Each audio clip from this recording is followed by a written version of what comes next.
With the Lich, the creativity is through the roof. In my opinion, having the crystalline phylactery available to you to socket a non-unique basic jewel into your Ascendancy for 2 points is absolutely interesting to me. And not only are you going to increase the effects of the socketed jewels, but you are also going to have a little bit of a downside here with 50% mana costs if you have no energy shield. Basically, looking at this one in a vacuum, this is still extremely strong, but the downside is actually huge. Looking at or taking the other Ascendancy nodes into consideration, that one is actually going to be nice. Now, I have to preface this by saying that they said they are going to heavily nerf energy shield. So take everything that I say with a grain of salt, because we currently do not know how these energy shield changes are going to look like. But if we take a look at the right side here, all of this is an insane synergy. As you can see right here, you are going to, especially at the end, not going to lose any life. So you cannot change your life while you have energy shield. Obviously, you are going to therefore then increase your energy shield amount to absurd levels, therefore protecting the your life completely. Then on top of that, pathing to eternal life, you are going to take soulless form on the way there. Here you can see that you are going to bypass 10% of the taken damage directly to the HP. But if you remember, the eternal life says that you cannot change your life, basically activating a 10% permanent damage reduction, but giving you a downside of no inherent mana regeneration. That is then going to be covered with the next line saying regenerate mana equal to 6% of maximum life per second. So you are going to be heavily incentivized to not only stack energy shield, but also fix your mana regeneration issues by stacking your maximum life. Now, very important here, in my opinion, is the eternal life on the right side. Your life cannot change while you have energy shield. Now, we have seen a couple of very strong items in the past that are going to play into that fantasy and are going to help you out tremendously, even synergizing with this and increasing the amount that bypasses your energy shield. For example, Atziri's Disdain comes to mind instantly.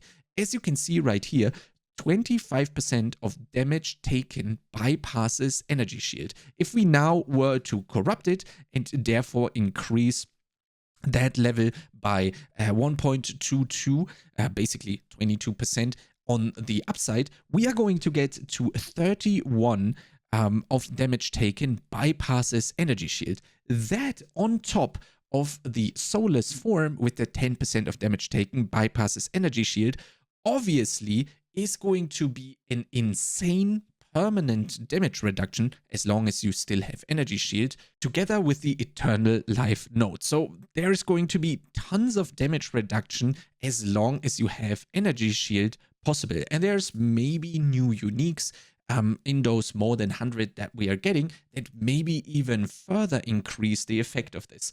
Obviously, you could do some stuff like Ghost Wraith as well. That is going to play into this as well, where you are going to convert maximum life into energy shield. So you basically also scale your energy shield while you are scaling your maximum life. So you could kind of mix and match this, although I really don't know how valuable the Ghost Wraith is going to end up being for the build. Maybe for the start it's actually going to be nice, but the Atziri's Disdain, especially corrupted with the increase of the damage taken bypasses energy shield, it is going to be extremely strong with on the defensive side for the Lich. Then obviously we also have a left side. Very important here is though, and that has been clarified after these images have been posted in the press kit, that the Blackened Heart right here and Dominion over Flesh need their positions swapped, and then it also makes way more sense. Because as you can see right here, if we look at the leftmost line, so to speak, Necromantic Conduit gives you and your allies Unholy Might. while you are not on low mana and you're losing mana per second. And then as you can see right here, Dominion over Flash is talking to curses, whereas Blackened Heart is going to increase the magnitude of Unholy Might. So these two need to be swapped for the lines to be cohesive and making sense with each other. And the Unholy Might is also explained here. Unholy Might is a buff that grants 30% of all damage as extra chaos damage, which is going to be extremely good because with the Blackened Heart, that again should be on the left side here, if we're just looking at this line of Ascendancy, basically, you are going to increase the magnitude of the Unholy Might buff per 100 maximum mana. There's going to be tons of shenanigans built into this.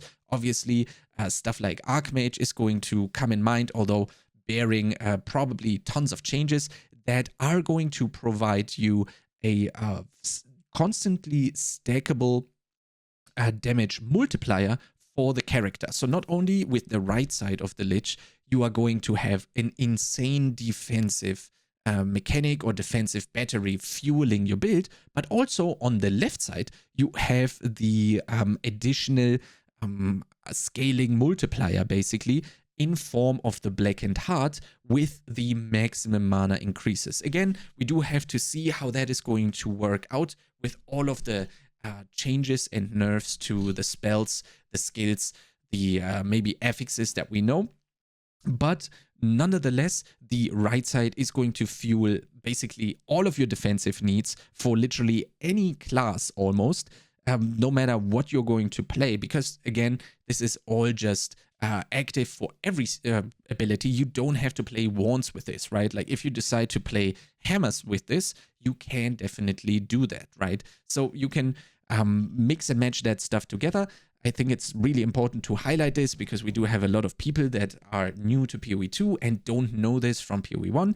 And yeah, and the problem with this is you're spending quite a lot of points over here with 4 to this. You're going to spend 4 on the left side. Then you can't really take the phylactery in there. So it's going to be extremely interesting how people are going to actually exploit or exploit is the wrong word here, but kind of like use and mix and match the, in my opinion, very strong looking Lich Ascendancy. And then you also obviously have other stuff like the Eldritch Empowerment, which just gives you so much power for just 2 skill points. I don't think that the Dominion over Flash is that insane with the application of 2 additional curses for in total 4 Ascendancy nodes, but I do think that Rupture the Soul is probably going to be something very nice for leveling because it's basically explodey. As long as you kill cursed enemies, they're going to explode for 33. They have a 33% chance to explode, dealing a quarter of their max life as chaos damage. So that is going to be extremely strong during leveling. Might just have to wait until like Act 3 to be able to blasphemy your curse, for example, but then it should actually be automatic at that point going forward. Until then, you basically have to auto curse, but the payoff is going to be that you get the Explodey for literally just 2 points invested with Rupture the Soul. I'm very much looking forward to the ideas that the community is going to come up with Lich. I think the defensive part looks incredibly strong, and bearing any changes with the patch notes in regards to mana stacking, basically, we will also see huge extra chaos damage possible with the increases to the magnitude of the Unholy Might on the left side for the Lich. And then, of course, you have the Crystalline Phylactery on top of that. So I think a lot of generic power baked into the Lich. Very excited. Let me know down in the comments what you think about the Lich, and if you enjoy content similar to this, make sure to subscribe to this YouTube channel, and I'll see you next time.